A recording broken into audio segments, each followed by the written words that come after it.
ஒருத்தர் மனசுல நிம்மதி இல்லாம உட்கார்ந்திருந்தார். என்ன சார் விஷயம் அப்படின்னு விசாரிச்சேன். அகலக்கால் வச்சுட்டேன், அதுதான் அவதிப்படுறேன்னார். விவரமா சொல்லுங்கன்னு. வீடு கட்டணும்னு ஆரம்பிச்சேன், வேலை பாதியிலேயே நிக்குது, கையில பணம் இல்லை அப்படின்னார். இது மாதிரி ஆசாமிகள் பல பேரை நீங்க பார்த்துருக்கலாம்.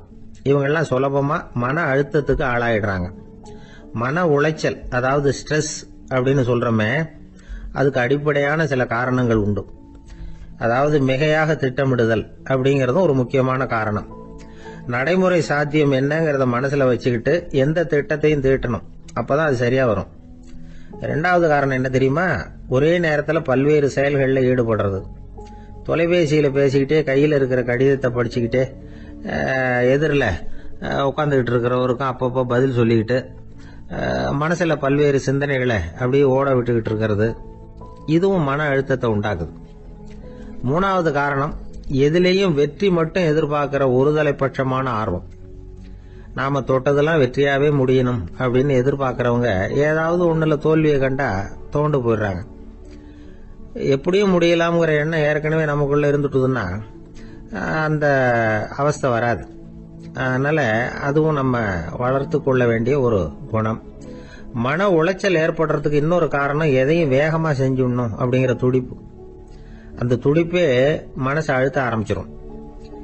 எந்த ஒரு காரியத்திலையும் தாமதமோ இடையூறோ ஏற்பட்டா அதை பொறுத்துக்கிற மனப்போக்கம் வேணும். அது இல்லாதவங்க அழுத்தத்துக்கு ஆளாயிடுறாங்க. சில பேர் வேலைன்னு எந்த நேரம் பார்த்தாலும் வேலையே கதின்னு கிடப்பாங்க. பொழுதுபோக்குக்கோ உடற்பயிற்சிக்கோ குடும்பத்தில் உள்ளவங்க அல்லது நண்பர்கள் கூட கலந்துரையாடவோ கொஞ்சம் கூட நேரம் ஒதுக்க மாட்டாங்க. இந்த சுபாவம் மன அழுத்தத்தை உண்டு பண்ணும். இதையெல்லாம் புரிஞ்சுக்கிட்டு அதுல இருந்து விடுபடுறது எப்படின்னு யோசிக்கணும்.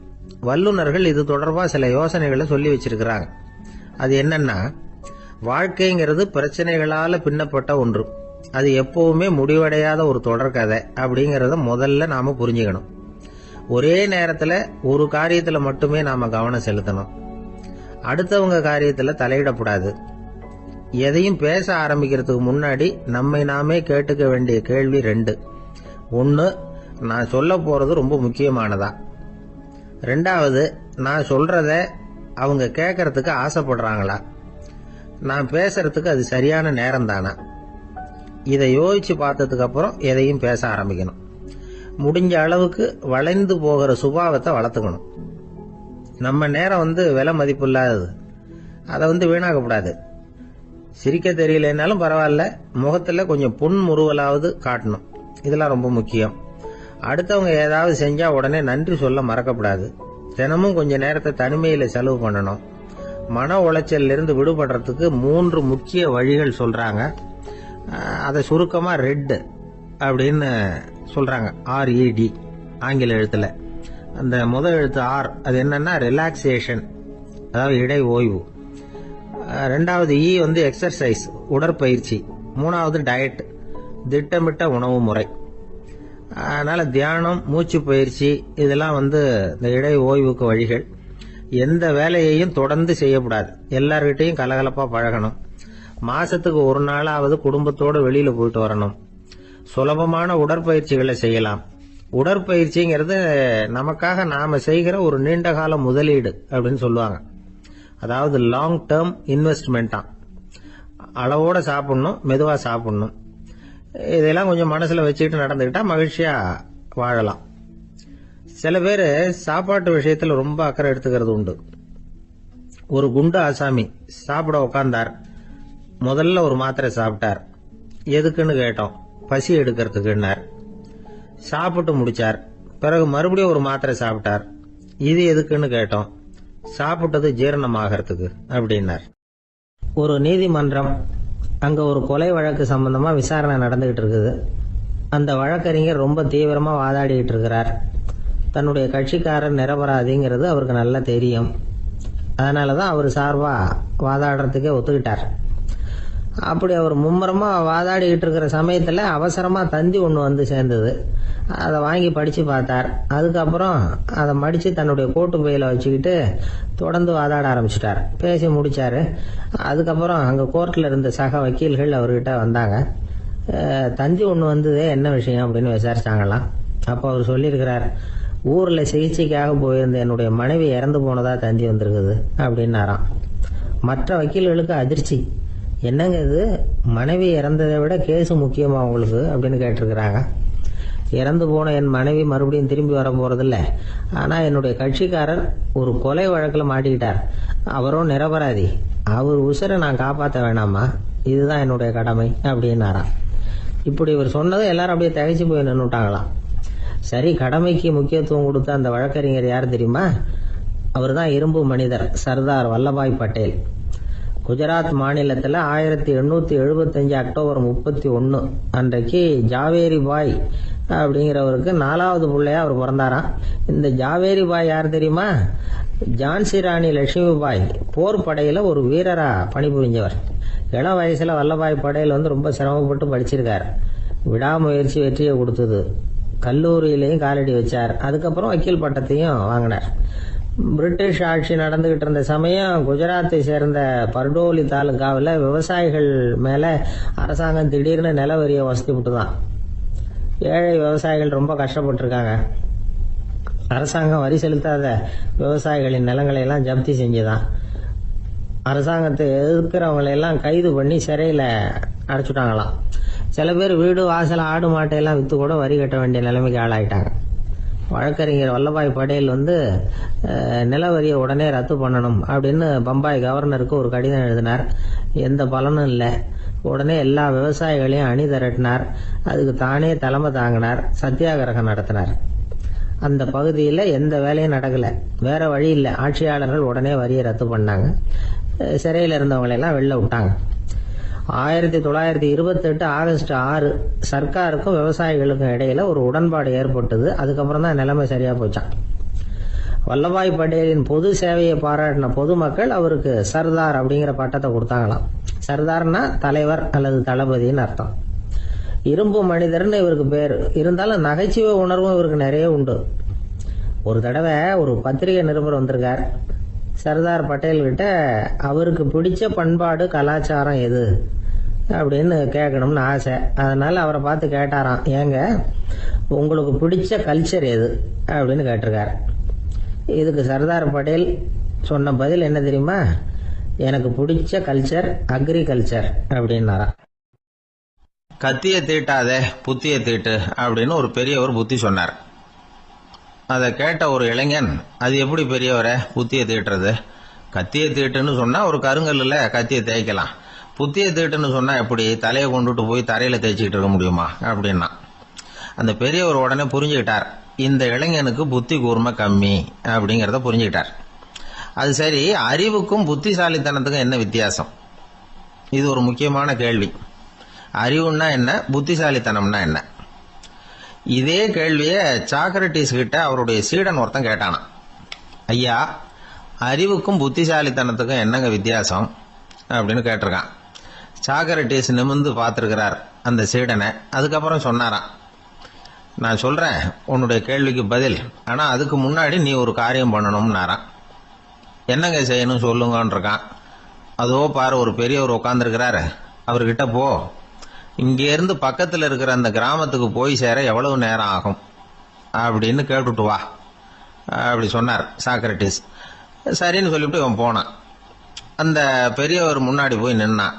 ஏங்க பெரியவரை, இங்கேருந்து அதோ தெரியுத அந்த கிராமத்துக்கு போய் சேர்றதுக்கு எவ்வளவு நேரம் ஆகும் அப்படின்னு கேட்டான். பெரியவர் நிமிர்ந்து பார்த்தார். ஆனால் பதில் எதுவும் சொல்லல. இவன் மறுபடியும் ஒரு தடவை அதே கேள்வி அவர்கிட்ட கேட்டான். என்னங்க, நான் கேட்கறது உங்க காதில் விழுதா? அந்த கிராமத்துக்கு போய் சேர்றதுக்கு எவ்வளோ நேரம் ஆகும் அப்படின்னு சொல்லி மறுபடியும் கேட்டான். அப்பவும் அவர் பதில் சொல்லல. உடனே அவன் மனசுக்குள்ள முடிவு பண்ணிக்கிட்டான், சரி பெரியவர் ஒரு மாதிரியா தெரிகிறார், புத்தி சுவாதீனம் சரியில்லாத ஒரு மாதிரி தெரியுது அப்படின்னு நினைச்சுக்கிட்டே வந்த வழியிலே திரும்பி வந்துட்டான். கொஞ்ச தூரம் நடந்திருப்பான். இப்ப அந்த பெரியவர் மறுபடியும் கூப்பிட்டார், இளைஞனே இப்படி வாழ்னார். இவனுக்கு ஒன்றும் புரியல. மறுபடியும் திரும்பி நடந்தான். அவர் முன்னாடி போய் நின்னான். பெரியவர் சொன்னார், தம்பி, இங்க இருந்து அந்த கிராமத்துக்கு போய் சேர்றதுக்கு 5 நிமிஷம் ஆகும் அப்படின்னார். இப்போ அந்த இளைஞன் அந்த முதியவரை ஒரு மாதிரியா பார்க்க ஆரம்பிச்சான். அதுக்கப்புறம் கொஞ்சம் யோசிச்சான். பிறகு அவர்கிட்டே கேட்டுட்டான், ஏங்க பெரியவரை, இதே பதில அப்பவே என்கிட்ட சொல்லியிருக்கலாமே. என்ன திரும்பி போன்னு சொல்லிவிட்டு பாதி தூரம் போனதுக்கு அப்புறம் மறுபடியும் கூப்பிட்டு அதுக்கப்புறம் இப்படி சொல்றீங்களே, இது நியாயமா அப்படின்னா பெரியவர் சிரிச்சார். அதுக்கப்புறம் சொன்னார், ஏன்பா நீ எவ்வளவு வேகமா நடக்கிறேங்கிறத பார்க்காம நீ கிராமத்துக்கு போய் சேர வேண்டிய நேரத்தை எப்படி என்னால் சொல்ல முடியும்? அதனால தான் உன்னை கொஞ்சம் தூரம் நடக்க விட்டு உன்னுடைய நடையின் வேகம், அந்த கிராமம் இருக்கிற தூரம் ரெண்டையும் கணக்கு போட்டு அதுக்கப்புறம் நேரத்தை சொன்னேன்னார். சீடன் வந்து தலை குனிந்தான். அப்படியே திரும்பி வந்து சாக்ரட்டிஸ் முன்னாடி நின்னான். சாக்ரட்டிஸ் இப்போ சொல்றார், தம்பி அதுக்கு பேர் தான் புத்திசாலித்தனம். இந்த அறிவு கூர்மை வந்து எல்லா இளைஞர்களுக்கும் வரணும் அப்படிங்கிறதுக்காகத்தான் கத்தியை தீட்டாதே புத்தியை தீட்டு அப்படின்னு பெரியவங்கள்லாம் சொல்லிட்டு இருக்கிறாங்க. புத்தியை தீட்டுறவங்கெல்லாம் வாழ்க்கையில் அறிவாளியாராங்க, தீட்டாதவங்க கோமாளியாராங்க. இதுதான் இன்னைக்கு நடக்கிறது. அதனால அறிவு கூர்மைங்கிறது வேற. இந்த காலத்து ஆசாமி ஒருத்தர் இன்னொருத்தரை பார்த்து கேட்டார், ஏங்க ஒரு விமானம் இங்கேருந்து புறப்பட்டு 2 மணி நேரத்தில் மதுரைக்கு போய் சேருது. நல்லா கவனிங்க, ஒரு விமானம் இங்கேருந்து புறப்பட்டு 2 மணி நேரத்தில் மதுரைக்கு போய் சேருது அப்படின்னா என்னோட வயசு என்னன்னு கேட்டார். இவர் கேட்கறதுல ஏதாவது அர்த்தம் இருக்கா? அதாவது இங்கேருந்து புறப்பட்டு 2 மணி நேரம் ஆகுது மதுரைக்கு போகிறதுக்கு, அப்படின்னா என் வயசு என்னன்னு கேட்குறாரு. இதை கேட்ட உடனே அவர் பதில் சொன்னார், அப்படின்னா உங்களோட வயசு 20 அப்படின்னார். எப்படிங்க அவ்வளவு கரெக்டாக சொன்னீங்க அப்படின்னு கேட்டார். வேற ஒன்றும் இல்லை, எங்கள் பக்கத்து வீட்டில் ஒரு முழு பைத்தியம் இருக்கு, அதோட வயசு 40, அப்படின்னா உன் வயசு 20 தான் இருக்கணும் அப்படின்னார். அரை பைத்தியம்னு முடிவு பண்ணிக்கிட்டார். அதனால வாழ்க்கையில் அறிவு கூர்மைங்கிறது ரொம்ப அவசியம். அந்த புத்திசாலித்தனம் இருக்கிறவங்க வாழ்க்கையில் வெற்றி பெறுவது நிச்சயம். ஒரு ஆள் அசையாம கிடக்கிறார், அவர் இருக்காரா போயிட்டாராங்கிறத எப்படி முடிவு பண்றோம்? அவர் மூக்குக்கு முன்னாடி புறங்கையை வச்சு பாக்குறோம், மூச்சு வருதா இல்லையா அப்படிங்கறத கண்டுபிடிக்கிறதுக்காக. மூச்சுங்கிறது அவ்வளவு முக்கியமான ஒரு விஷயம். சுவாசம் இல்லைன்னா எதுவுமே இல்லை. நம்ம பூமி இருக்க அது கூட சுவாசிக்குதுங்கிறத சோவியத் விஞ்ஞானிகள் கண்டுபிடிச்சிருக்கிறாங்க. பூமிக்கு மேல இருக்கிற மண் அடுக்குல காற்றுல உள்ள ஆக்சிஜன் ஆக்சிகரணம் அடையுது அப்படின்னு தான் இதுவரைக்கும் எல்லாரும் நம்பிக்கிட்டு இருந்தாங்க. ஆனா இப்ப என்ன கண்டுபிடிச்சிருக்கிறாங்கன்னா, அந்த ஆக்சிஜன் பூமிக்குள்ள 1 கிலோமீட்டர் ஆழம் வரைக்கும் ஊடுருவி போகுதான். பூமிக்குள்ள 2 பக்கமும் பல கிலோமீட்டர் வரைக்கும் பரவுதான். பூமிக்குள்ள இருக்கிற நீர்நிலை அடுக்குகள் தான் நுரையீரல் செய்யற வேலையை செய்யுதான். நம்ம உடம்புல நுரையீரல் இல்லைன்னா ஒன்றும் நடக்காது. ஒரு மரத்தை தலைகீழா தொங்க போட்டா எப்படி இருக்கும் அப்படி யோசிச்சு பாருங்க. அப்படித்தான் இதுவும், நுரையீரலும் அப்படித்தான் இருக்கும். வலது பக்கம் ஒன்று, இடது பக்கம் ஒன்று. வலது பக்கம் நுரையீரல் கொஞ்சம் பெருசா இருக்கும், நுட்பமான நரம்பு குழாய்கள் அதுல இருக்கும். கோடிக்கணக்கான நுண்ணிய குழாய்களை வச்சுக்கிட்டு தான் அது வேலை செய்யுது. 25 கோடி குழாய்கள் இருக்கும். அதை அப்படியே முழுசா பிரிச்சு பரப்புனா ஒரு டென்னிஸ் கோர்ட்ல பாதி பரப்பளவு இருக்குமா.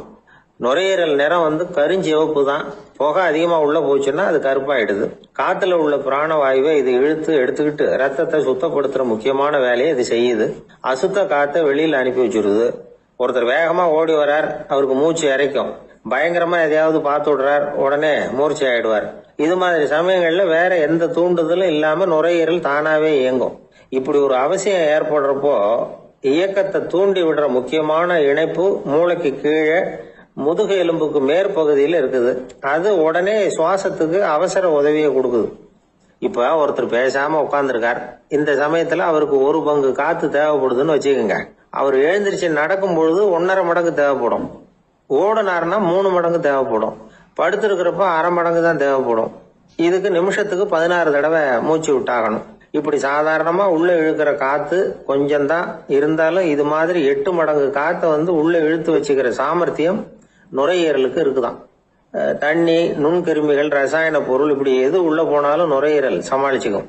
30 வருஷமா விடாத புகை பிடிக்கிறவர் தொடர்ந்து உள்ள அனுப்பி வைக்கிற புகையை கூட சமாளிக்குதுன்னா பாத்துங்களேன். உள்ள போற புகை நுட்பமான சுவாச முடிச்சுகளை அழிச்சு விடுது. கறி புகை அது மேல படிஞ்சு உபயோகம் இல்லாம பண்ணிவிடுது. ஆனாலும் தேவைக்கு அதிகமா 8 மடங்கு கூடுதலா சுவாச முடிச்சுகள் நம்ம உடம்புக்குள்ள இருக்கிறதுனால சமாளிக்க முடியுது. சமாளிக்க முடியலன்னா சில சமயம் மூச்சு திணறும். அதை ஒரு எச்சரிக்கையா எடுத்துக்கிட்டு புகை பிடிக்கிற பழக்கத்தை விட்டுடணும். அதுதான் நல்லது. ஆனா அப்படி யாரு விடுறது? இணை பிரியாத 2 நண்பர்கள் இருந்தாங்களாம். 2 பேரும் விடாம சிகரெட் குடிக்கிறவங்க. அதுல ஒருத்தன் செத்து போட்டான். இன்னொருத்தன் அதுக்கப்புறம் 2 சிகரெட்டா குடிக்க ஆரம்பிச்சானா. ஏன் இப்படி பண்றேன்னு கேட்டிருக்காங்க. நான் 1 சிகரெட்டு தான் குடிக்கிறேன், செத்து போன என்னுடைய ஃப்ரெண்டு இருக்கானே செத்து போனவன், அவனுக்காக இன்னொரு சிகரெட்டு குடிக்கிறேன் அப்படின்னு நானா. இது ரொம்ப ஆபத்து, விட்டுடு அப்படின்னு சொல்லியிருக்காங்க. சரின்னு ஒத்துக்கிட்டான். ஆனா அதுக்கப்புறமும் ஒரு சிகரெட் வீதமா குடிச்சுக்கிட்டே இருந்தான்.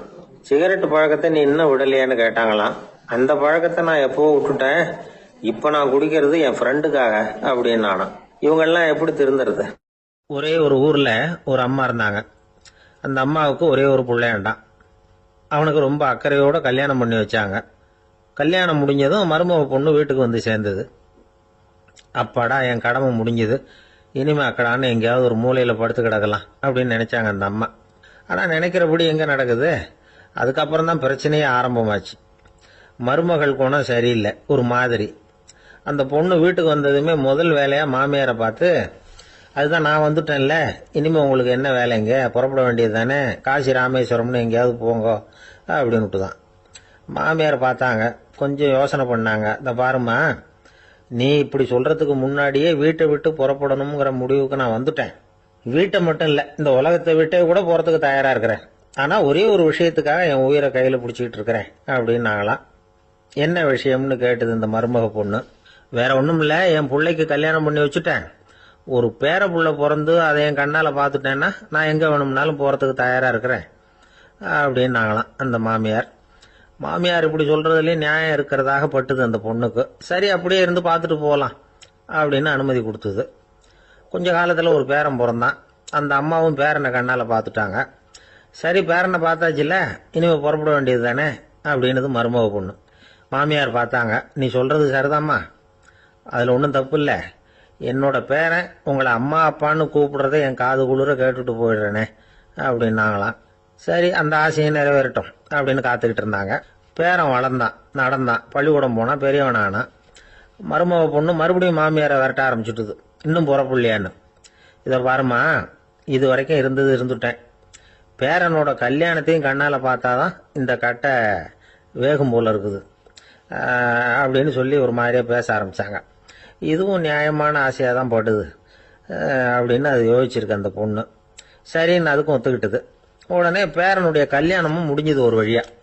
இனிமே ஒரு நொடி கூட இங்க இருக்கக்கூடாது, புறப்படுங்க அப்படின்னு மாமியாரை விரட்டிச்சான் அந்த பொண்ணு. இப்ப அந்த மாமியார் தன்னோட மருமகளை பார்த்து சொல்றாங்க, இதோ கிளம்பிட்டேம்மா, என் மூட்டை முடிச்செல்லாம் கட்டிக்கிட்டேன், புறப்பட்டுட்டேன். அப்படியே நீயும் உன் துணிமணிகளை மூட்டை கட்டிக்கிட்டு கிளம்பிடும் என்னோட சேர்ந்து, 2 பேருமா சேர்ந்து போயிடலாம் அப்படின்னாங்களாம். அந்த பொண்ணு முழிக்குது. முழிக்காதே, உனக்கும் ஒரு மருமக வந்துட்டா, இனிமே நீயும் ஒரு மாமியார் தானே, உனக்கும் இனிமே இங்க வேலை இல்லை, புறப்படு அப்படின்னாங்களாம். அப்பதான் அந்த பொண்ணு சிந்திக்க ஆரம்பிச்சுதான், தன்னோட தவறு புரிஞ்சுதான். இந்த தகவலை கேட்டுக்கிட்டு இருக்கிற மருமகள்லாம் இதை பத்தி கொஞ்சம் யோசிச்சு பார்க்கணுங்கிறதுக்காகத்தான் இதை சொல்றோம் மாமியார்கள் சார்பா. கொஞ்ச நாளைக்கு முன்னாடி ஒரு பொண்ணை பார்த்து பேசுற சந்தர்ப்பம் கிடைச்சது ஒரு கல்யாண வீட்டில்.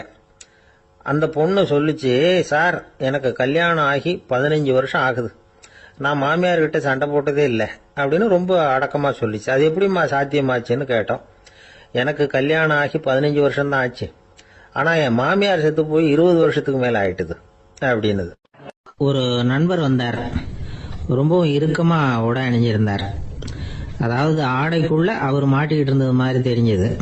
ஏன் துணி குறைச்சலா எடுத்துட்டீங்களா அப்படின்னு கேட்டோம். இல்லைங்க, எனக்கு எப்பவுமே இறுக்கமா உடை அணியறது தான் பிடிக்கும் அப்படின்னார். ஒருத்தர் எப்படி உடை அணிகிறார் அப்படிங்கிறத வச்சு அந்த ஆள் எப்படிப்பட்டவர் அப்படிங்கிறத கண்டுபிடிச்சிடலாம். உடை அணிகிற விதம் ஒருத்தருடைய மனநிலையை வெளிப்படுத்துதான். இப்ப இறுக்கமான உடை அணிகிறவங்க பொதுவா மன நிம்மதி இல்லாதவங்களா இருப்பாங்களாம், கோபக்காரங்களா இருப்பாங்களாம். ரொம்ப தொலைதொலைப்பா ஆடை அணிகிறவங்க இருக்கிறாங்கல்ல, அவங்க எல்லாம் அமைதியான ஆளா இருப்பாங்களாம், சாந்தமா இருப்பாங்களாம்.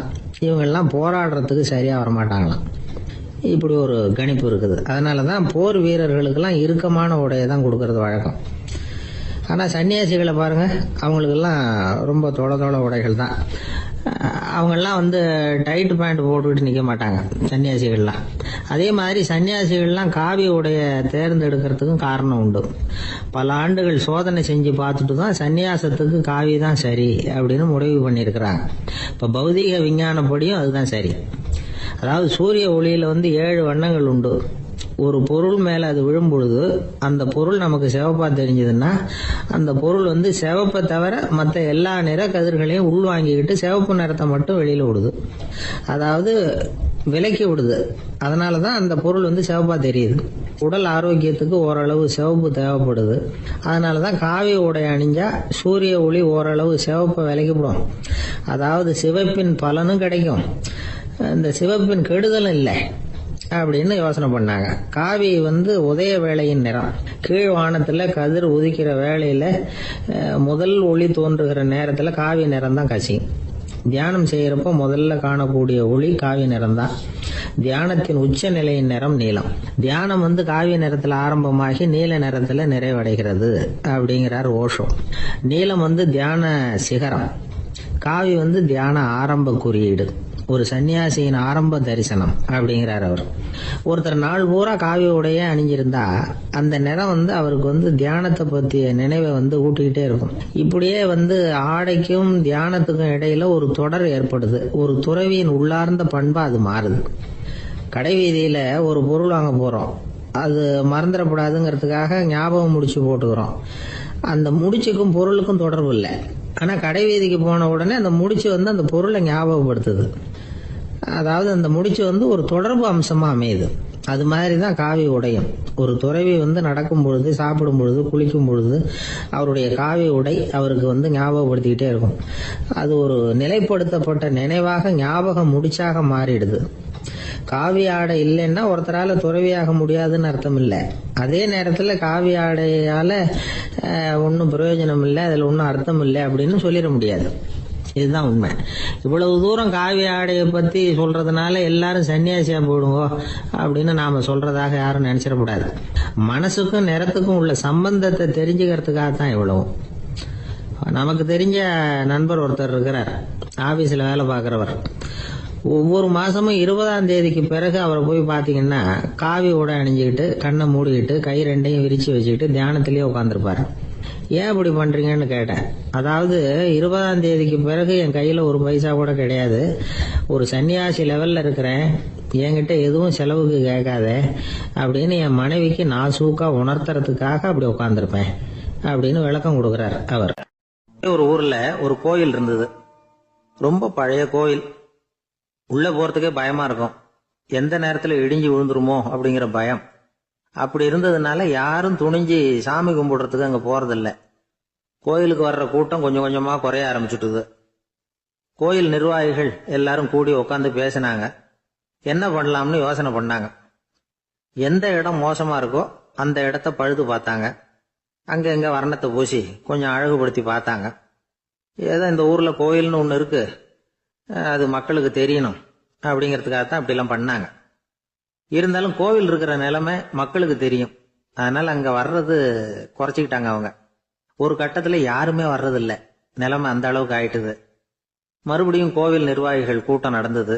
இந்த கூட்டம் கூட கோயிலுக்கு உள்ள நடக்கல, இடிஞ்சு விழுந்துருமோங்கிற பயம்.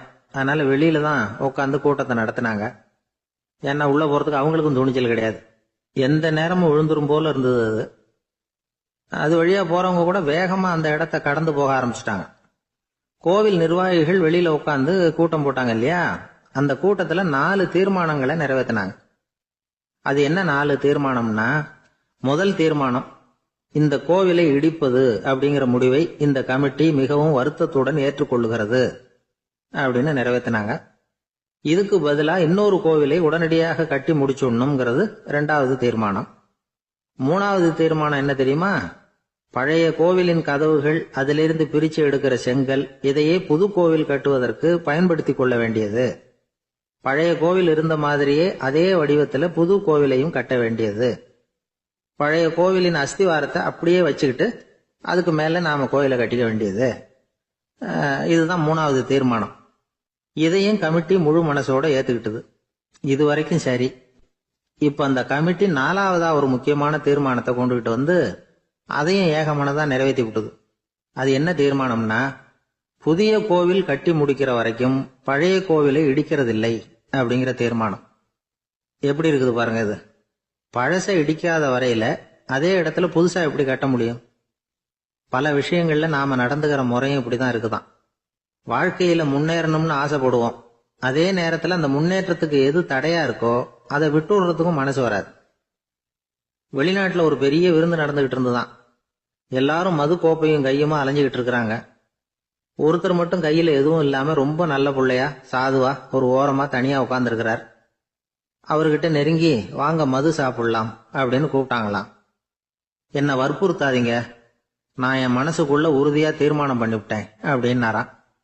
என்ன தீர்மானம் பண்ணிருக்கீங்க அப்படின்னு கேட்டிருக்காங்க. ஏற்கனவே முழு போதையில் இருக்கும் பொழுது மறுபடியும் மது கோப்பையை தொடரதில்லை அப்படின்னு தீர்மானம் பண்ணிருக்கேன் அப்படின்னாராம். நாட்டுல நல்லவங்க ஒருத்தர் 2 பேர் இருக்கிறதுனால தாங்க மழையே பெய்யுது அப்படின்னு சொல்றது உண்டு. நல்லார் ஒருவர் உளரேல் அவர் பொருட்டு எல்லாருக்கும் பெய்யும் மழை.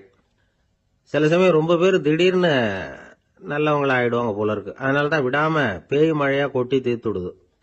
எல்லாரும் நல்லவங்களாயிட்டா உலகமே தாங்காது போல இருக்க. அப்பப்ப ஒருத்தர் 2 பேர் நல்லவங்களாகணும், அப்பதான் சீரா மழை பெய்யும். மாசத்துக்கு 3 பேர் நல்லவங்களானா மாதம் மும்மாரி பொழியும். இதெல்லாம் வேடிக்கை பேச்சு. இப்போ இதெல்லாம் ஒரு பக்கம் இருக்கட்டும், இப்போ விஷயத்துக்கு வருவோம். ஒரு கும்பல்ல நல்லவன் யாரு அப்படிங்கறத எப்படி கண்டுபிடிக்கிறது? இதுக்கு ஒரு வேடிக்கை கதை உண்டு. என்னுடைய நண்பர் ஒருத்தருக்கு அவங்க பாட்டியம்மா சொன்ன கதையா அது. அது என்ன கதைன்னா, ஒரு ஊர்ல ஒரு சமயம் பலமான மழை பெய்ய ஆரம்பிச்சுட்டுதான். இடி மின்னல் ரொம்ப கடுமையா இருந்திருக்குது. ஆரம்பிச்ச மழை வர வர கடுமையா ஆகிட்டு இருக்குதே தவிர நிக்கிற பாடா தெரியல. ஊர் ஜனங்கள்லாம் பார்த்தாங்க. இதுக்கு மேலேயும் வீட்டுக்குள்ள இருந்தா ஆபத்துங்கிறத புரிஞ்சுக்கிட்டாங்க. ஏன்னா வீடெல்லாம் இடிஞ்சு விழுந்துருமோங்கிற பயம். உடனே எல்லாரும் புறப்பட்டு ஊருக்கு பொதுவா இருந்த ஒரு மண்டபத்துல போய் தங்கிக்கிட்டாங்க. மின்னல் கடுமையா இருந்தது. இடி எந்த நேரத்திலையும் விழலாம்ங்கிற நிலைமை. எப்போ விழலாம்னு பார்த்துக்கிட்டு இருக்குது. அந்த மண்டபத்துல இருந்த ஜனங்கள் மனசுக்குள்ள ஒரு பயம். நம்ம கூட்டத்துல யாராவது ஒரு கெட்டவன் பாவம் பண்ணவன் இருந்தா கூட இடி இந்த மண்டபத்துல விழுந்துரும், அது எல்லாருக்கும் ஆபத்து அப்படின்னு நினைச்சாங்க. சரி, இதுக்கு என்ன பண்ணலாம் அப்படின்னு யோசனை பண்ணாங்க. அந்த கூட்டத்துல ஒரு பெரியவர் இருந்தார். அவரு ஒரு யோசனை சொன்னார். இதோ பாருங்க, அதுக்கு ஒரு வழி இருக்கு.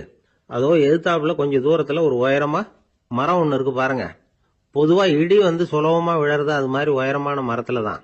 நம்ம கூட்டத்துல இருக்கிறவங்க எல்லாரும் ஒவ்வொருத்தரா போய் அந்த மரத்தை தொட்டு விட்டு திரும்பி வந்துடணும். நம்மள பாவம் பண்ணவன் யாரோ அவன் அந்த மரத்தை தொடுற சமயத்துல இடி விழுந்துரும், அவன் மட்டும் போயிடுவான். மண்டபத்துல இருக்கிற நாமெல்லாம் பொழைச்சிக்கலாம் அப்படின்னு ஐடியா கொடுத்தாரு அந்த பெரியவர். இது நல்ல யோசனையா பட்டது. எல்லாரும் ஒத்துக்கிட்டாங்க. ஒவ்வொருத்தரா போய் அந்த மரத்தை தொட்டு விட்டு திரும்பி வந்தாங்க. இடி எதுவும் விழல. இன்னமும் பாவம் பண்ண ஆசாமி அதை போய் தொடல போல இருக்கு அப்படின்னு நினைச்சுக்கிட்டாங்க. ஒவ்வொருத்தரா போறாங்க. எல்லாரும் போய் தொட்டு விட்டு வந்தாச்சு. இன்னும் ஒரே ஒரு ஆசாமி தான் பாக்கி. கடைசியா இருந்த அந்த ஆள் பயந்துட்டான். இது வரைக்கும் இடி விழலைன்னா இப்ப என்ன அர்த்தம்? இப்ப நாம தான் பாக்கி, நாம தான் தப்பு பண்ண ஆள் போல இருக்கு அப்படின்னு நினைச்சுட்டான். அதனால துணிச்சலா போய் தொடறதுக்கு பயந்தான். தயங்கிக்கிட்டே இருந்தான். இருந்தாலும் மற்றவங்க எல்லாம் சும்மா இருப்பாங்களா? கட்டாயப்படுத்தி கழுத்தை பிடிச்சி தள்ளாத குறையா அவனை தள்ளி விட்டாங்க. போய் தொட்டுட்டு வாடான்னு. அவன் நடுங்கிட்டே போய் அந்த மரத்தை தொட்டான். அதே வினாடி ஒரு பயங்கரமான மின்னல் இடி விழுந்துட்டுது. எங்க விழுந்தது தெரியுமா? அந்த ஆள் மேல இல்ல, மண்டபத்துல விழுந்தது. மண்டபத்துல இருந்தவங்க பூரா காலி. அந்த ஒரு ஆள் மட்டும் பொழைச்சிக்கிட்டான். இந்த ஒரு ஆளை காப்பாத்துறதுக்காக தான் இடி மண்டபத்துல விழாம இருந்திருக்குது. இதுதான் கதை. அதனால நல்லவங்க எப்படியும் தப்பிச்சுக்குவாங்க அப்படிங்கிறது ஒரு நீதி. ஒருத்தன் அப்படிதான் தெருவில் நடந்து போய்கிட்டு இருந்தான், ரொம்ப நல்லவன். எதிரில் ஒருத்தன் சைக்கிள்ல வந்துகிட்டு இருந்தான். அதுல மோதி இவன் கீழே விழுந்துட்டான். சைக்கிள்காரன் உடனே இறங்கி இவனை தூக்கி விட்டான். இவன் எழுந்திரிச்சு அவனை முறைச்சி பார்த்தான். அப்படி பார்க்காதீங்க சார், நீங்க ரொம்ப புண்ணியம் பண்ணிருக்கீங்க, அதுதான் இப்போ சைக்கிள்ல மோதிக்கிட்டீங்க அப்படின்றான். என்ன அப்படி சொல்றேன் நானா? இவன் 10 நிமிஷத்துக்கு முன்னாடி நான் லாரி ஓட்டிட்டு வந்தேன், அப்போ நீங்க எதிரில் வந்திருந்தீங்கன்னா என்ன ஆயிருக்கும் அப்படின்னானா அவன். ஒரு ஊர்ல ஒருத்தர் இருந்தார், ரொம்ப நல்லவர். யாருக்காவது ஏதாவது கொடுத்துக்கிட்டே இருப்பார், கொடையாளி. தினமும் யாராவது ஒருத்தருக்கு ஏதாவது கொடுக்கலன்னா அவருக்கு தூக்கம் வராது. அப்படி ஒரு பழக்கம். அது மட்டும் இல்ல, அவர் கொடுக்கறது அடுத்தவங்களுக்கு தெரியாது. அவ்வளவு ரகசியமா அதை கொடுப்பார். வலது கை கொடுக்கறது இடது கைக்கு தெரியக்கூடாதுன்னு சொல்லுவாங்கல்ல, அது மாதிரி அவர். ஒரு நாள் ராத்திரி அவர் ஏற்கனவே தயாரா கட்டி வச்சிருந்த பணம் முடிச்ச கையில எடுத்துக்கிட்டு வீட்டை விட்டு வெளியில வந்தார். தெருவில் இறங்கி நடந்தார். இன்னைக்கு யாருக்கு தர்மம் செய்யறது அப்படின்னு யோசனை பண்ணிட்டு இருட்டில் நடந்து வந்துகிட்டு இருக்கிறார். யாரோ ஒருத்தர் எதிரில் வர்றது மாதிரி தெரிஞ்சுது. உடனே அவர் கிட்ட போனார். தன்கிட்ட இருந்த பணம் முடிச்சு அவசரமா அவர் கையில திணிச்சுட்டு திரும்பி வந்துட்டார். அப்பாடா, ஒரு வழியா யாருக்கும் தெரியாம இன்னைக்கு தர்மம் பண்ணியாச்சு அப்படிங்கிற மகிழ்ச்சி, மன நிறைவு அவர் முகத்துல. நிம்மதியா தூங்கினார். அப்புறம் எழுந்திரிச்சார். மறுநாள் காலையில ஊரு பூரா ஒரே பேச்சு. என்ன பேச்சுன்னா, நேற்று ராத்திரி ஒரு திருடன் கையில யாரோ பணத்தை கொடுத்துட்டு போயிருக்கிறாங்க அப்படின்னு எல்லாரும் பேசிட்டு இருக்கிறாங்க. இதை கேள்விப்பட்டதும் அந்த பெரியவருக்கு ரொம்ப வருத்தமா போச்சு. அடடா, போயும் ஒரு திருடனுக்கா உதவி பண்ணிருக்கிறோம், பிரயோஜனம் இல்லாம போட்டுதே அப்படின்னு நினைச்சார். சரி, இன்னைக்கும் யாருக்காவது உதவி பண்ணணும் அப்படின்னு முடிவு பண்ணினார். ராத்திரி நேரம் வந்தது. இவர் வழக்கம் போல தெருவில் இறங்கி நடந்தார். கையில பணம் முடிச்சு. எதிரில் ஒரு பொன் உருவம் மங்கலா தெரிஞ்சது. இவர் உடனே அந்த பெண் கிட்ட பணத்தை கொடுத்துட்டு திருப்தியா திரும்பி வந்துட்டார். மறுநாள் காலையில ஊர் பூரா என்ன பேசிக்கிட்டாங்க தெரியுமா? நேற்று ராத்திரி நெறி தவறி நடக்கிற ஒரு பெண்ணின் கையில யாரோ பணத்தை வச்சுட்டு போயிருக்கிறாங்க அப்படின்னு எல்லாரும் பேசிக்கிறாங்க. அடடா, இன்னைக்கும் தவறுதலா நடந்து போச்சு அப்படின்னு ஒரு வருத்தப்பட்டார். இருக்கட்டும், இன்னைக்கும் ஏதாவது தர்மம் பண்ணுவோம் அப்படின்னு நினைச்சுக்கிட்டாரு. 3வது நாள் ராத்திரியும் புறப்பட்டார். இப்பவும் எதிரில் ஒருத்தர் வந்தார். இவர் பணத்தை கொடுத்தார், திரும்பி வந்துட்டார். மறுநாள் மக்கள் என்ன பேசிக்கிட்டாங்கன்னா, நேற்று ராத்திரி ஒரு செல்வந்தர் கையில யாரோ பணத்தை கொடுத்துட்டு போயிருக்கிறாங்க அப்படின்னு பேசிக்கிட்டாங்களாம். அவருக்கு ரொம்ப வருத்தமா போட்டுது. என்ன இது, தினம் இப்படி ஆகிட்டு இருக்குதே அப்படின்னு நினைச்சுக்கிட்டே படுத்து தூங்கினார். அன்னைக்கு ராத்திரி ஒரு கனவு. அந்த கனவுல இறைவன் வந்து சொன்னாராம், இத பாருப்பா, நீ கொடுத்த தர்மம் வீணா போயிடல. உன்கிட்ட பணம் வாங்கின அந்த திருடன் திருந்திட்டான், அந்த பொண்ணும் திருந்திட்டா, அந்த செல்வந்தனும் கொடையாளி ஆயிட்டான், எல்லாருக்கும் உதவி பண்ண ஆரம்பிச்சுட்டான் அப்படின்னு சொன்னாராம். இந்த கதையை சொன்னவர் யாருன்னா நபிகள் நாயகம். இதுல உள்ள கருத்து என்னன்னா, நல்ல மனசோட தர்மம் பண்ணுனா அது வீணா போறதில்லை. இன்னொரு கருத்து, தர்மம் வந்து தன்னை மட்டுமல்ல அடுத்தவங்களையும் தீமையிலிருந்து காப்பாற்றும். இதுதான் நாம புரிஞ்சுக்க வேண்டியது. இந்த காலத்திலயும் இது மாதிரி சில சம்பவங்கள் நடக்கிறது உண்டு. ஒரு பெரியவர் இருட்டில் நடந்து வந்துகிட்டு இருந்தாரு. எதிரில் வந்த ஒருத்தன் வலு கட்டாயமா இவர் கையை பிடிச்சி ஒரு பண முடிப்பை கொடுத்து வச்சுக்க சொல்லிவிட்டு விலகி போயிட்டான். பெரியவருக்கு ஆச்சரியம், இந்த காலத்திலயும் இப்படி வலது கை கொடுக்கறது இடது கைக்கு தெரியக்கூடாதுன்னு நினைக்கிற கொடையாளிகள் உண்டு போல இருக்கு அப்படின்னு யோசனை பண்ணிக்கிட்டே நடந்தார். கொஞ்ச தூரம் போயிருப்பாரு. அதுக்குள்ள அதே ஆள் திரும்பி வந்தான்.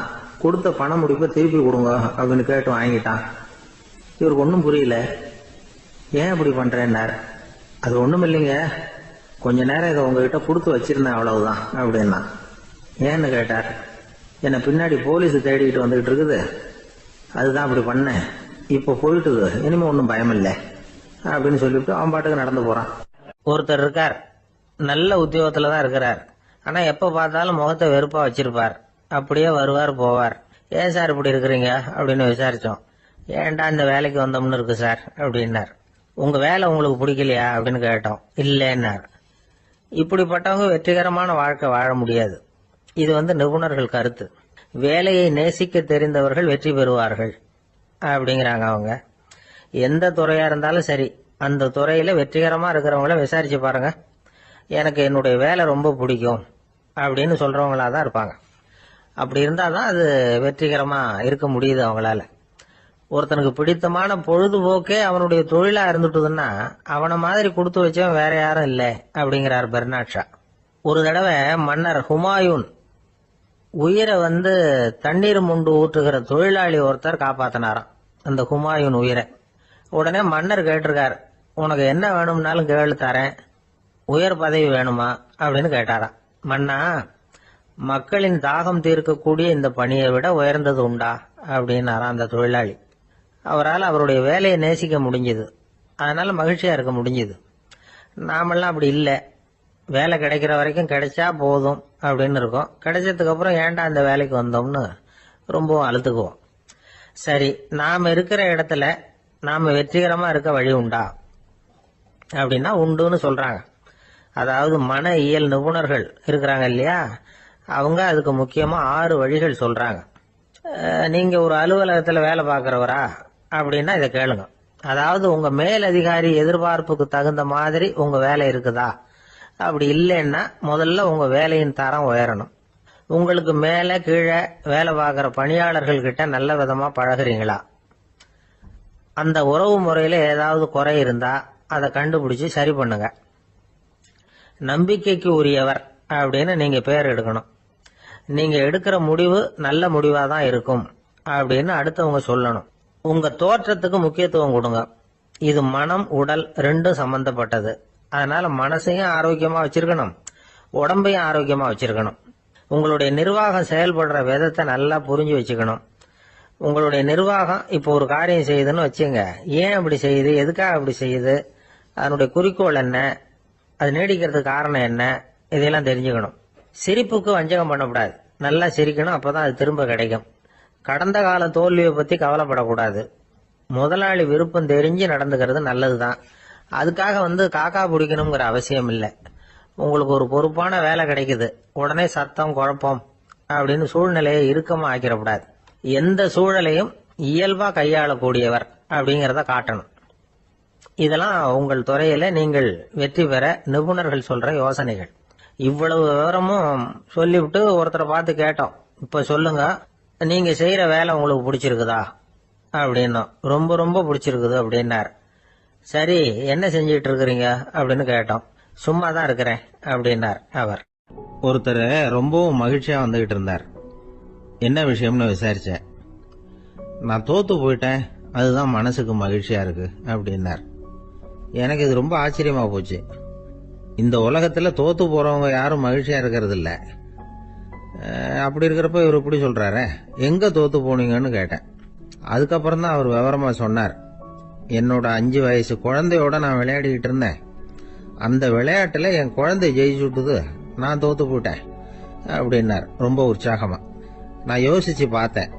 அதாவது நாம சின்ன குழந்தையா இருக்கிறப்போ எந்த விளையாட்டுல கலந்துகிட்டாலும் அதுல நாம தான் ஜெயிக்கணும்னு ஒரு வெறி நமக்குள்ள இருக்கும்.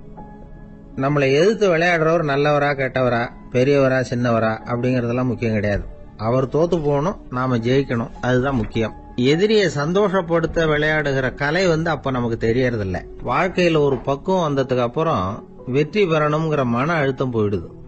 போட்டியில ஜெயிக்கணுங்கிறத விட குழந்தைய சந்தோஷப்படுத்தணுங்கிறது முக்கியமா போச்சு. ஜெயிக்கணுங்கிற வெறி ஓடி போட்டுது.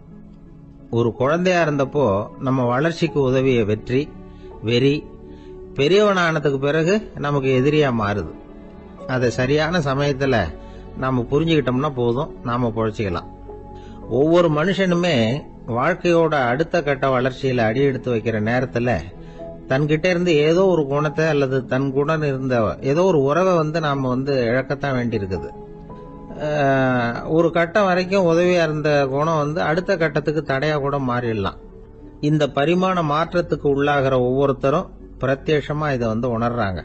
ஆனா பல பேர் எப்படின்னா, பழச திறந்துட்டு புதிய கொள்கைகளை உருவாக்கிக்கிறதுக்கு இஷ்டம் இல்லாம இருந்துடுறாங்க, அல்லது அப்படி செய்ய முடியாம தவிக்கிறாங்க.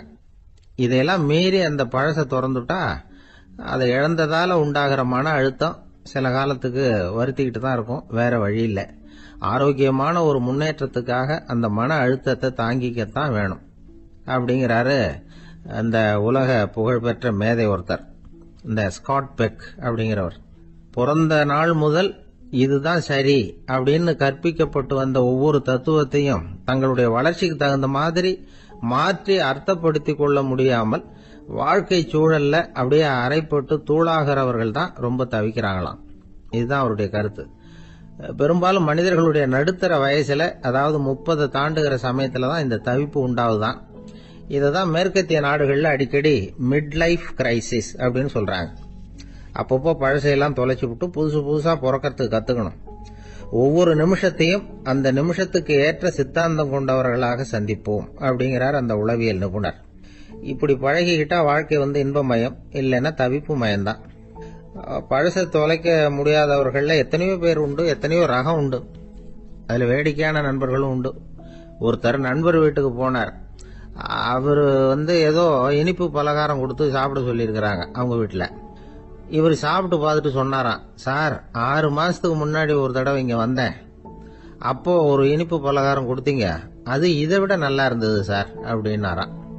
அப்ப செஞ்ச அதே இனிப்பு பலகாரம் தான் சார் இதுவும் அப்படின்னாராம். ஐயா, உங்க பேரை தொடர்ந்து தினம் கேட்டுக்கிட்டு இருக்கிறேன் அப்படின்னாரு ஒருத்தர். தொடர்ந்து கேட்கறீங்களே, உங்களுக்கு காது வலிக்கலையா அப்படின்னு கேட்டோம். பேசுற உங்களுக்கே வாய் வலிக்கல அப்படிங்கிறப்போ கேட்கிற எங்களுக்கு எப்படி காது வலிக்கும் அப்படின்னார். நம்ம உடம்புல ஒரு அதிசயம் என்ன தெரியுமா? ரொம்ப நேரம் நாம நடக்கிறோம்னு வச்சுக்கோங்க, கால் வலிக்கும். ரொம்ப நேரம் வேலை செஞ்சா கை வலிக்கும், உடம்பு வலிக்கும். ரொம்ப நேரம் பார்த்துக்கிட்டே இருந்தா கண்ணு வலிக்கும். ரொம்ப நேரம் பேசிக்கிட்டே இருந்தா வாய் கூட வலிக்கும். ஆனா ரொம்ப நேரம் கேட்டுக்கிட்டே இருக்கிறதுனால காது வலிக்கிறது இல்லை. அதனால கேட்கறதுக்கு முக்கியத்துவம் கொடுத்தாங்க நம்ம பெரியவங்க. திருவள்ளுவர் தேவையில்லாம வார்த்தைகளை உபயோகப்படுத்த மாட்டார். ஒரு திருக்குறள்னு எடுத்துக்கிட்டாவே அதுல மொத்தம் 7 வார்த்தைகள், அவ்வளவுதான். அப்படி 7 வார்த்தைகள் மட்டுமே உள்ள ஒரு திருக்குறள்ல வள்ளுவர் ஒரே வார்த்தையை 5 தடவை உபயோகப்படுத்தியிருக்கிறார், திரும்ப திரும்ப பயன்படுத்தி இருக்கிறார். அப்படின்னா அதை எந்த அளவுக்கு வலியுறுத்தி சொல்றார் அப்படிங்கறத நாம புரிஞ்சுக்கணும். அது என்ன குறள்? செல்வத்துள் செல்வம் செவிச்செல்வம், அச்செல்வம் செல்வத்துள் எல்லாம் தலை. செவிச்செல்வம்ங்கிறது அவ்வளவு முக்கியமானது. கற்றலின் கேட்டல் நன்று. அதிகம் கேட்கணுங்கிறதுக்காகத்தான் எவ்வளவு கேட்டாலும் காது வலிக்கிறது இல்லை. குறைச்சலா பேசணும், அதிகமா கேட்கணும். இன்னொரு விஷயம் கவனிங்க. நம்ம உடம்புல கண்ணுக்கு மூடி இருக்குது, எதையாவது நாம பார்க்க விரும்பலன்னா உடனே கண்ணை மூடிக்கலாம். நம்ம வாய்க்கு மூடி இருக்குது, பேச விருப்பம் இல்லையா, வாயை மூடிக்கலாம். மூக்குக்கு கூட மூடிக்கிற வசதி இருக்குது, எதையாவது முகர விருப்பம் இல்லையா, மூச்சை அடக்கிக்கலாம். ஆனா பாருங்க, காதுக்கு மூடி கிடையாது. அதை கையால தான் மூட முடியும். யார் என்ன சொன்னாலும் அது நல்லதோ கெட்டதோ காதுல விழுந்துகிட்டு தான் இருக்கும். அறிவு தான் நல்ல விஷயங்களை எடுத்துக்கிட்டு கெட்ட விஷயங்களை விட்டுடணும். நல்ல கருத்துக்கள் நம்ம காதுல நிறைய விழுந்துகிட்டே இருக்கணும். அதை கேட்டு நாம நல்லபடியா வாழணுங்கிறது தான் படைப்பின் விருப்பம். ஆன்மீகவாதிகள் கூட ஒன்னு சொல்லுவாங்க. அதாவது, ஆன்மீக பாதையில நீங்க முன்னேறணும்னா முதல்ல சிரவணம் செய்யணும்பாங்க. அதாவது பெரியவங்க சொல்ற நல்ல கருத்துக்களை கேட்கணும் அப்படின்னு அதுக்கு அர்த்தம். அதனால யாரு நல்ல கருத்துக்களை சொன்னாலும் அதை காது கொடுத்து கேளுங்க. இவ்வளவு கருத்துக்களையும் நம்ம நேயர் ஒருத்தர்கிட்ட சொல்லிட்டு இருந்தோம். அவரும் சரி சரின்னு தலையாடிக்கிட்டே இருந்தார். அப்புறம் சொன்னார், நீங்க சொல்றது சரிதான் சார், காதுக்கு மூடி இல்லைங்கிறது ரொம்ப சரி. அதனாலதான் உங்க தகவல் கூட நாங்க விரும்புறோமோ இல்லையோ தினம் காதுல விழுந்துகிட்டு இருக்குது அப்படின்னார். எங்களுக்கு ரொம்ப பெருமையா இருந்தது. அப்படியா அப்படின்னோம். ஆனாலும் என்ன மாதிரி சில பேர் நீங்க தகவல் சொல்ற சமயத்துல காதுல மூடி இல்லையேன்னு சொல்லி கவலைப்படுறதில்ல சார் அப்படின்னார். ஏன்னு கேட்டோம். காதை மூடுறதுக்கு தானே வசதி இல்லை, ரேடியோ மூடுறதுக்கு வசதி இருக்குது இல்ல, அதனால டக்குன்னு அதை மூடி வச்சிருவோம் அப்படின்னார். அம்மாக்காரங்களுக்கு அடிக்கடி ஏற்படுற கவலை ஒண்ணு உண்டு. அதாவது குழந்தை சரியா சாப்பிட மாட்டேங்குதே அப்படிங்கிற கவலை. இவங்கெல்லாம் ஒரு விஷயத்த நல்லா புரிஞ்சுக்கணும். குழந்தைகள்ங்கிறவங்க பெரியவங்க மாதிரி இல்ல. அவங்க கடிகாரத்துல மணியை பார்த்துட்டு சாப்பிடுறதுக்கு உட்கார்ற ரகம் கிடையாது. பசிச்சா சாப்பிடுவாங்க, இல்லைன்னா விளையாடுவாங்க அல்லது தூங்குவாங்க. அது புரியாம அவங்கள கட்டாயப்படுத்தி அல்லது மிரட்டி சாப்பிட வைக்கிறது ரொம்ப தப்பு. ஒரு 8 மாச குழந்தைக்கு 3 மணி நேரத்துக்கு ஒரு தடவை பசிக்கும். அந்த நேரம் பார்த்து சாப்பாடு கொடுத்தா அடம் பண்ணாம அது பாட்டுக்கு சாப்பிட்றோம். அதே குழந்தைக்கு 1 வயசு ஆகிறப்போ 4 மணி நேரத்துக்கு ஒரு தடவை பசிக்கும். இந்த வயசுல இயற்கையாவே பசி குறைஞ்சிருக்கும். அது புரியாம என் குழந்தை முன்னாடி மாதிரி இப்ப சரியா சாப்பிட மாட்டேங்கிறான் அப்படின்னு சில பேர் டாக்டர் கிட்ட போய் சொல்லிட்டு இருப்பாங்க. இன்னொரு விஷயம், ஒரு குழந்தைக்கு வயசு அதிகமாகிற வேகத்துக்கு உடம்பு எடையும் அதிகமாகிக்கிட்டே போவாது. உடம்பு எடை அதிகமாகிற வேகம் குறைஞ்சிக்கிட்டே வரும். 6 மாச குழந்தைக்கு ஒரு வாரத்துல 150 கிராம் எடை கூடும். ஒரு வயசுல வாரத்துக்கு 71 கிராம் எடை கூடும்.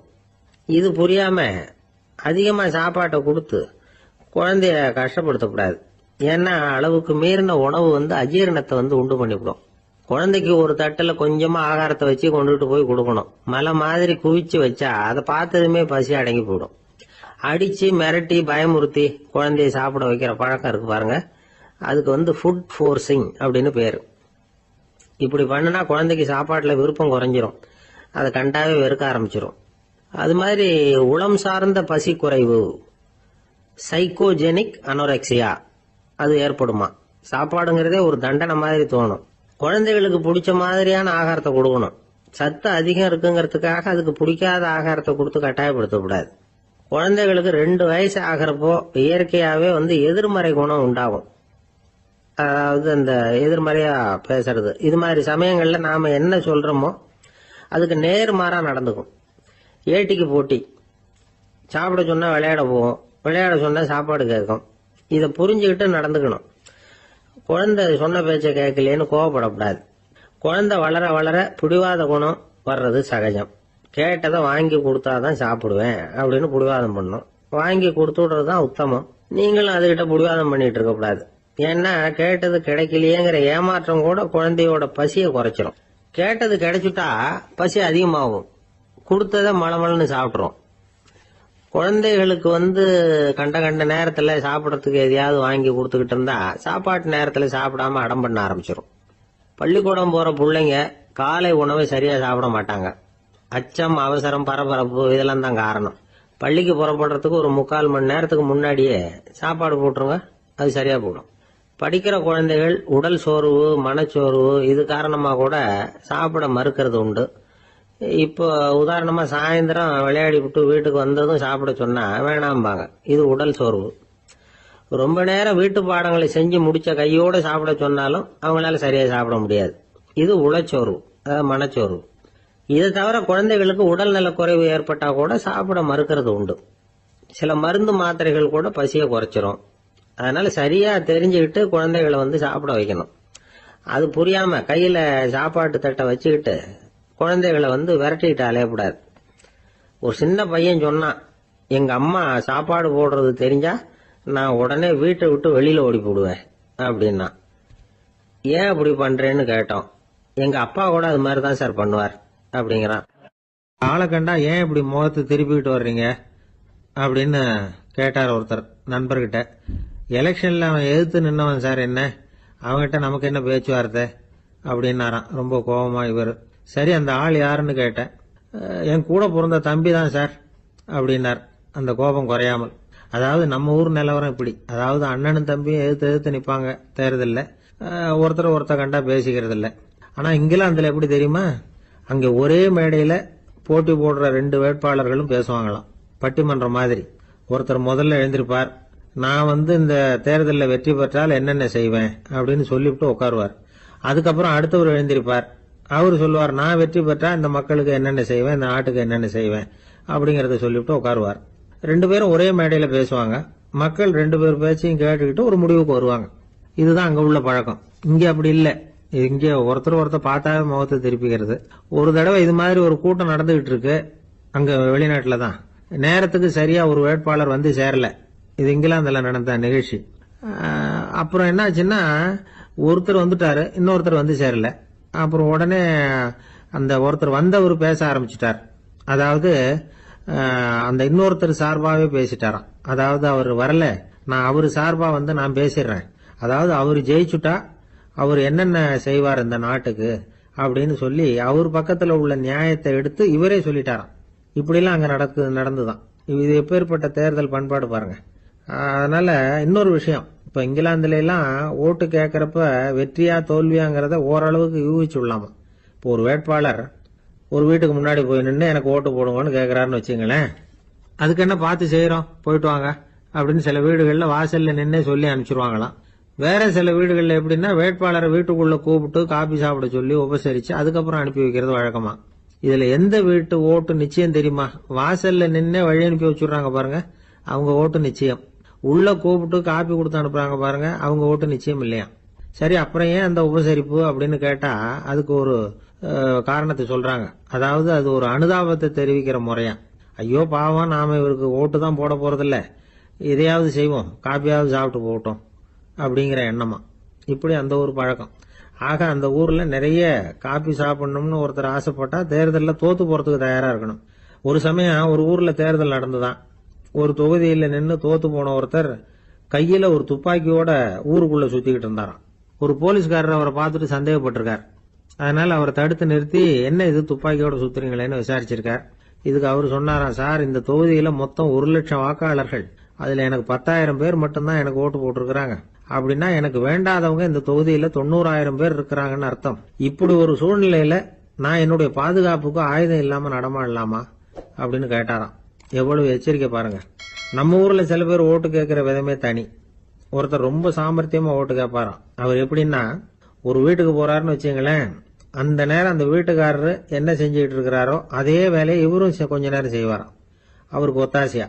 அதுக்கப்புறம் மெதுவா பேச்சு கொடுப்பார், ஓட்டு கேட்பார், இது மாதிரி எலெக்ஷன்ல நிக்கிறேன் கவனிக்கணும்னு. அது மாதிரி ஒரு தடவை அவர் போனப்ப அங்க அவர் என்ன பண்ணிட்டு இருக்காரு, வீட்டுக்கு பின்னாடி மாட்டு கொட்டையில பால் கறந்துகிட்டு இருக்காரு ஒரு பசுமாட்டுக்கிட்ட. அந்த வீட்டுல இவர் ஓட்டு கேட்க போனவர் இவர் ஓடி போய் இன்னொரு சொம்பை எடுத்துக்கிட்டு அதே மாட்டுக்கு இன்னொரு பக்கம் போய் உட்காந்துக்கிட்டு இவரும் பால் கறக்க ஆரம்பிச்சிட்டார். எதிர உட்காந்துட்டு இருக்காரு அவரு, இவர் இந்த பக்கம் உட்காந்துருக்காரு. கீழே கொஞ்சம் குனிஞ்சு பார்த்தா ஒருத்தர் முகத்தை ஒருத்தர் பார்க்கலாம். கொஞ்ச நேரம் ஆனதுக்கப்புறம் இவர் மெதுவாக அவர்கிட்ட பேச்சு கொடுத்தாராம். இது மாதிரி நான் எலெக்ஷனில் நிற்கிறேன், நீங்கள் ஓட்டு போடணும், அதுக்காக தான் வந்தேன்னாராம். அது முடியாதுங்களேன்னாராம் அவர். ஏன்னு கேட்டிருக்கார். நான் இந்த வீட்டுக்காரன் இல்லை, நானும் உன்ன மாதிரி ஓட்டு கேட்க வந்தவன் தான் அப்படின்னு. ஒரு விவசாயி விதைக்கிறதுக்காக வயல்வெளி பக்கம் போறார்.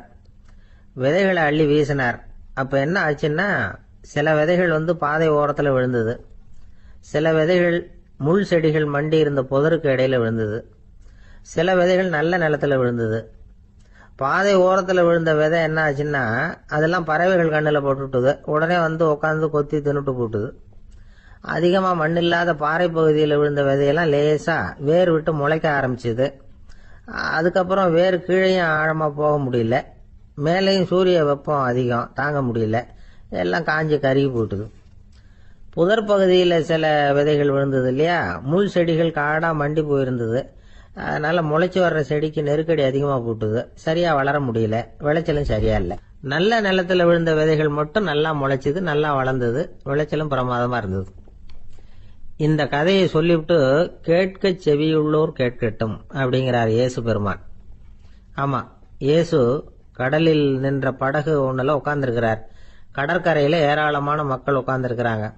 அந்த சமயத்துல தான் இயேசு ஓமைகள் மூலமா மக்களுக்கு பல உண்மைகளை சொல்லிட்டு இருக்கிறார். மக்கள் அந்த கதையை கேட்டுட்டு ஒன்னும் புரியாம முழிக்கிறாங்க. அத கவனித்த இயேசு அந்த ஓமையை விளக்க ஆரம்பிச்சார். இதுல அந்த விதைக்கிறவர் தான் இறைவன். அவருடைய வார்த்தைகளை விதைக்கிறார். அந்த வார்த்தைகளை கேட்கிற மக்கள் அந்த விழுந்த விதைகள் மாதிரி 4 வகையானவர்கள். சில பேர் பாதை ஓரத்தில் விழுந்த விதைகள் மாதிரி. இறைவன் வார்த்தைகளை அவங்க கேட்கறாங்க, ஆனா தீய எண்ணங்கள் செய்கைகள் மூலமா விதைக்கப்பட்ட வார்த்தைகள் அழிஞ்சு போடுது. இறைவன் வார்த்தைகளை கேட்ட உடனே மகிழ்ந்து போய் உடனே சில பேர் அதை ஏத்துக்கிறாங்க. இவங்கெல்லாம் அந்த பாறை பகுதியில் விழுந்த விதைகள் மாதிரி. அதனால இவங்கெல்லாம் வேறு இல்லாதவங்க, கொஞ்ச காலத்துக்கு இறை வார்த்தைகளுக்கு கீழ்ப்படிந்து நடப்பாங்க. அதனால ஏதாவது இடைஞ்சல் ஏற்பட்டா உடனே தடுமாறுவாங்க, தங்கள்கிட்ட இருக்கிற நல்ல பண்புகளை விட்டுட்டு பாவ வழிகளுக்கு போயிடுவாங்க.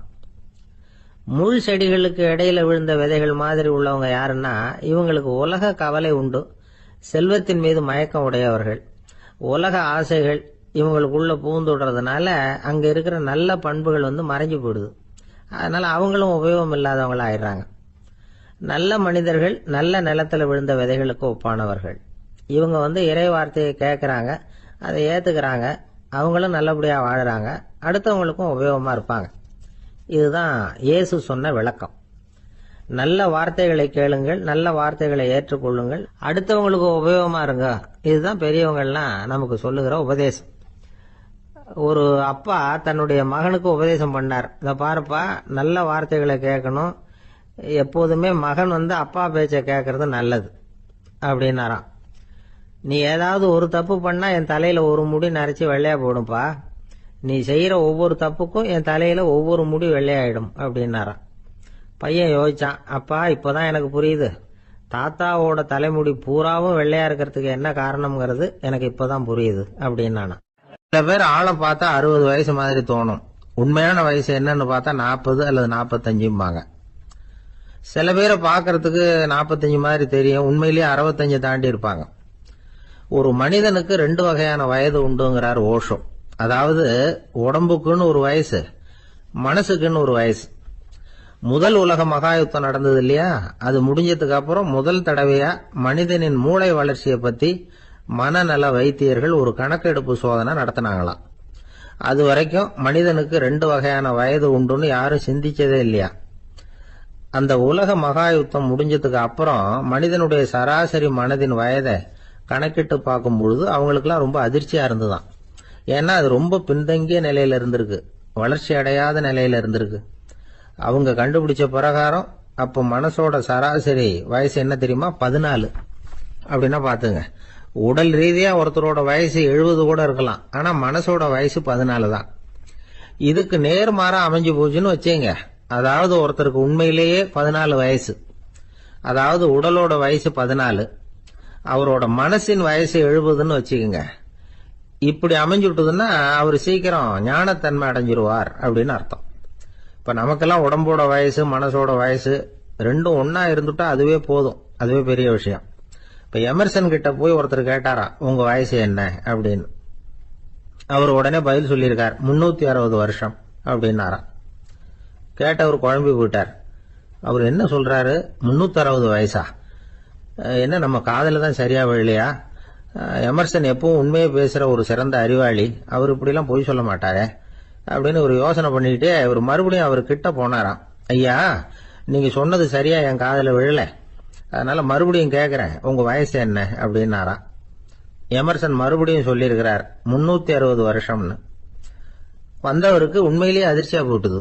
அதுக்கப்புறம் மெதுவா ஆரம்பிச்சாராம், ஐயா, நீங்க சொல்றதை என்னால ஏத்துக்க முடியாது. எப்படி பார்த்தாலும் இப்போ உங்களுக்கு வயசு ஒரு 60க்கு மேல இருக்காதுன்னு நினைக்கிறேன் அப்படின்னாராம். நீங்க சொல்றது சரிதான், அது என் உடம்போட வயசுன்னாராம் எமர்சன். அப்படின்னா ஏற்கனவே நீங்க சொன்னது அப்படின்னு கேட்டிருக்காரு, அது என் மனசோட வயசு அப்படின்னாராம். நம்மளை பொறுத்த வரைக்கும் அறிவு தூசு படிஞ்சிருக்கு, அது மாதிரியே அன்பும் மாசுபட்டிருக்கு. இது ரெண்டையும் சுத்தம் பண்ண வேண்டியிருக்குது. அப்பதான் நாம சரியான வயசுல வாழ முடியும். ஒரு ஆசாமி இருக்கிறார், அவருக்கு உடம்போட வயசு அதிகம், மனசோட வயசு ரொம்ப குறைச்சல், குழந்தை மாதிரி. அவர் ஒரு ஆஸ்பத்திரியில படுத்திருக்கிறார். நர்சம்மா எல்லாருக்கும் மருந்து கொடுத்துட்டு போறாங்க. கொஞ்ச நேரம் கழிச்சு திரும்பி வந்தாங்க. அப்ப இவர் அந்த அம்மாவை கூப்பிட்டு சொல்றார், இத பாருங்க சிஸ்டர், நீங்க எல்லாருக்கும் சின்ன சின்ன மாத்திரையா கொடுத்துட்டு எனக்கு மட்டும் நீளமான மாத்திரையா கொடுத்துட்டீங்க. முழுங்கிறதுக்கு ரொம்ப கஷ்டமா போச்சு. இனிமே எனக்கும் சின்ன மாத்திரையா கொடுங்க சிஸ்டர் அப்படின்னாராம். அந்த அம்மா உடனே அதிர்ச்சியாகி தலையில அடிச்சுக்கிட்டாங்களாம். நான் கஷ்டப்பட்டு மாத்திரையை முழுங்கினத்துக்கு நீங்க ஏமா தலையில தட்டிக்கிறீங்க அப்படின்னு கேட்டிருக்காரு இவர். இதுக்கு அவங்க சொல்லியிருக்கிறாங்க, நான் உங்களுக்கு கொடுத்துட்டு போனது மாத்திரை இல்லைங்க, அது தெர்மாமீட்டர் அப்படின்னாங்க. ஒரு ஊர்ல ஒரு பெரியவர் இருந்தார். ஒரு நாள் அவரை தேடி ஒருத்தர் வந்தார். ஐயா, நான் கடவுளை பரிபூர்ணமா நம்புறேன் அப்படின்னார். சரி, அந்த நம்பிக்கை உனக்கு எப்படி வந்ததுன்னு கேட்டார் இவர். அவர் சொல்ல ஆரம்பிச்சார், ஐயா, எனக்கு கல்யாணம் ஆகி 10 வருஷம் ஆச்சு, ஆனாலும் குழந்தை பாக்கியம் இல்லை. அதுக்கு என்ன காரணமா இருக்கும்னு நான் யோசனை பண்ணிட்டு இருந்தப்போ நண்பர் ஒருத்தர் ஒரு ஆலோசனை சொன்னார். உனக்கு மதப்பற்று இல்ல, எந்த கடவுளையுமே நம்ப மாட்டேங்கிற, அதுதான் காரணம். கடவுளை நம்பு, உனக்கு குழந்தை பாக்கியம் கிடைக்கும் அப்படின்னார். அவர் அப்படி சொன்னாரே தவிர எனக்கு சந்தேகம்தான். இருந்தாலும் அவர் சொன்னபடியும் நடந்துதான் பார்ப்போமே அப்படின்னு முடிவு பண்ணேன். கடவுளை நம்ப ஆரம்பிச்சேன். அந்த வருஷமே அழகான ஆண் குழந்தை பிறந்தது. எல்லாம் இறைவன் அருள் அப்படின்னார். இவர் இப்படி சொன்னதை கேட்டதும் அந்த பெரியவர் சொன்னார், நீ சொல்றதெல்லாம் சரிதான், இருந்தாலும் இந்த காலத்துல எந்த ஒரு காரியமா இருந்தாலும் அதை சோதனை செஞ்சு பார்த்துட்டு தான் ஒரு முடிவுக்கு சேர முடியும். அறிவுபூர்வமான முடிவு அதுவா தான் இருக்கும். அறிவியல் சோதனைகள் அப்படித்தான். ஒரு குறிப்பிட்ட விஷயத்தை பத்தி எத்தனை தடவை சோதனை பண்ணாலும் ஒரே முடிவு தான் கிடைக்கணும், அதுதான் சரியா இருக்கும். அதனால இப்ப மறுபடியும் ஒரு சோதனைன்னார். என்ன செய்யணும் அப்படின்னு கேட்டார் இவர். கடவுள்கிட்ட ஒரு பெண் குழந்தை வேணும்னு கேளு. முதல்ல ஆண் குழந்தைய கொடுத்தது மாதிரியே இப்போ ஒரு பெண் குழந்தையையும் கொடுக்கறாரா பார்க்கலாம் அப்படின்னார். சரின்னு சொல்லி இவர் அதே மாதிரி முயற்சி பண்ணினார். அதுக்கப்புறம் அவரு இந்த பெரியவர்கிட்ட வரவே இல்லை. கொஞ்ச காலம் கழிச்சு இவரே அவரை தேடிட்டு போய் கதவை தட்டினார். அவர் கதவை திறந்தார். என்ன ஆச்சு, கடவுள் கண் திறந்தாரா அப்படின்னு கேட்டார். அவரு, அந்த சமாச்சாரம்லாம் நமக்கு வேணாம் சார், முதல் தடவை அது ஏதோ தற்செயலா ஏற்பட்ட ஒரு சாதகம். இப்ப நீங்க 2வது தடவை சொன்ன பிறகு தினமும் கடவுளை வேண்டிக்கிட்டு தான் இருக்கிறேன், ஒன்னும் நடக்கல அப்படின்னார் ரொம்ப விரக்தியா. ஒரே ஒரு தோல்வியில உங்க நம்பிக்கையெல்லாம் பறந்து போயிடுது பாத்தீங்களா அப்படின்னார் அந்த பெரியவர். எல்லாம் நல்ல விதமா நடக்கிற வரைக்கும் நம்பிக்கை, எதிர்பார்த்தது தோல்வியில முடிஞ்சுட்டுதுன்னா அவநம்பிக்கை. மற்றவர்கள் பேர்ல வைக்கிற நம்பிக்கை எந்த நேரத்திலையும் விவகாரமாகி விடக்கூடிய சாத்தியம் உண்டு. நாம நம்பிக்கை வைக்க வேண்டியது நம்ம கிட்ட தான், நமக்குள்ள இருக்கிறார் கடவுள். எனவே நம்ம பேர்ல நாம வைக்கிற நம்பிக்கை தான் உண்மையான கடவுள் பக்தி. நிபந்தனையற்ற நம்பிக்கையா அது இருக்கணும். எல்லாம் நல்லபடியா நடந்துகிட்டு இருந்தா எந்த முட்டாளுக்கும் நம்பிக்கை வரத்தான் செய்யும் அப்படிங்கிறது ஒரு பெரியவர் கருத்து. தியானத்தின் மூலமா தான் உனக்குள்ள ஆழமா தோண்டுனா உன்னுடைய அடி ஆழத்துல நம்பிக்கை அப்படி ஊற்றெடுக்கும், அதை பார்க்க முடியும் அப்படிங்கிறது பெரியவர்கள் சிந்தனை. ஒரு குழந்தை அப்பாவை பார்த்து என்னப்பா பண்றேன்னு கேட்டுதான். பிரார்த்தனை பண்ணிட்டு இருக்கிறேன்னாராம் அப்பா. பிரார்த்தனை பண்ணுனா என்ன கிடைக்கும் அப்படின்னு கேட்டுதான் குழந்தை. எல்லாம் கிடைக்கும் அப்படின்னாராம் அப்பா. நீ வச்சிருக்கிறிய பேனா அது கூட கிடைக்குமான்னு கேட்டுதான் குழந்தை. கிடைக்குமேன்னு இருக்கார். அப்படின்னா அந்த பேனாவை என்கிட்ட கொடுத்துரு, நீ பிரார்த்தனை பண்ணி வேற பேனா வாங்கிக்கோ அப்படின்னு தான் அந்த குழந்தை. ஜெருசலேம் அங்க உள்ள ஒரு தேவாலயம், அதுல உள்ள பலிபீடத்தின் முன்னாடி ஒரு பெட்டி உண்டு. அது காணிக்கை பெட்டி. ஆலயத்துக்கு வர்றவங்க பிரார்த்தனை பண்ணிவிட்டு திரும்பி போற சமயத்துல அந்த பெட்டியில காணிக்கை போடுவாங்க. அவங்களால எவ்வளவு முடியுமோ அவ்வளவு போடுறது வழக்கம். அவங்கவுங்க வசதிக்கு தகுந்த மாதிரி போடுவாங்க. வசதி உள்ளவங்களா இருந்தாலும் சரி, வசதியே இல்லாத வறியவர்களா இருந்தாலும் சரி, ஆலய காணிக்கை பெட்டியில காசு போடுறது அவங்களுக்கு ரொம்ப பெருமையான ஒரு செயல். ஒரு சமயம் இயேசு தம்முடைய சீடர்களோடு அந்த ஆலயத்துக்கு வரார். அங்க உட்காந்து ரொம்ப நேரம் வழிபாடு பண்ணிட்டு இருக்கிறார். சீடர்களும் அந்த ஜபத்துல கலந்துக்கிட்டாங்க. வழிபாடு முடிஞ்சுது. இயேசு உட்கார்ந்துருக்கிறார். காணிக்கை பெட்டியில காசு போடுறவங்கள கவனிக்கிறார். சீடர்களும் அதையே கவனிச்சுக்கிட்டு இருக்கிறாங்க. ரொம்ப பேர் வரிசையா வந்தாங்க. அவங்களால முடிஞ்ச அளவுக்கு காசு போட்டுட்டு அவங்க பாட்டுக்கு போய்கிட்டு இருக்கிறாங்க. வசதியானவங்க நிறைய பேர் வந்தாங்க. அதுக்கு மத்தியில வயசான ஒரு அம்மா, அவங்களும் வந்து காசு போட்டுட்டு போறாங்க. இப்போ இயேசு தன்னுடைய சீடர்கள் பக்கம் திரும்பினார். ஒரு கேள்வி கேட்டார். இப்போ இந்த காணிக்கை பெட்டியில நிறைய பேர் வந்து காசு போட்டுட்டு போறத நீங்க கவனிச்சிங்க. இன்னைக்கு இந்த காணிக்கை பெட்டியில ரொம்பவும் அதிகமா காசு போட்டது யார் அப்படின்னு கேட்டார்.